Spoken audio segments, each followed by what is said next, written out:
Are you struggling to sort your merged arrays by date in CodeIgniter? You're not alone. This is a common issue many developers face, and today we're going to tackle it together. I totally get it. Merging arrays is one thing, but sorting them when the date fields have different names, that can be really frustrating. You're definitely not the only one who has run into this problem.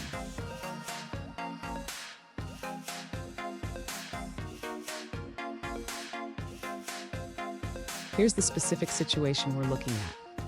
One user asked, I merged my array, but I want to sort them by date, and my loans and collectibles have different names for the date field. Does that sound familiar? Let's dive into this and find a solution. So, what's the issue here? When you merge arrays, if the date fields are named differently, it complicates sorting. But don't worry, we can work through this step by step. And stick around. I have a great tip at the end that will make sorting arrays a breeze in the future. To sort the merged array by date, the user first needs to create a custom sorting function.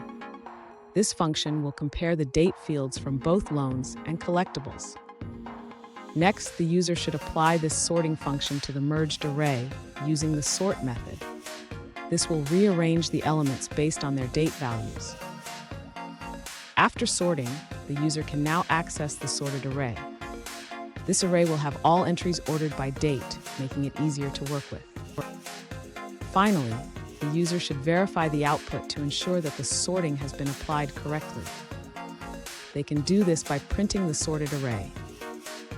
Fun fact, did you know that sorting algorithms are one of the oldest problems in computer science?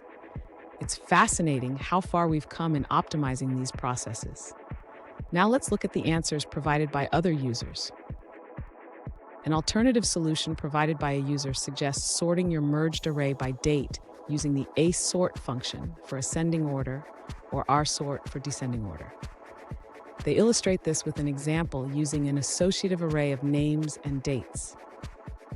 Here's the tip I promised. Always standardize your field names when merging arrays. This simple habit can save you a lot of headaches down the road. And there you have it. You should now be able to sort your merged arrays by date effortlessly. If you found this helpful, don't forget to subscribe for more coding tips and tricks.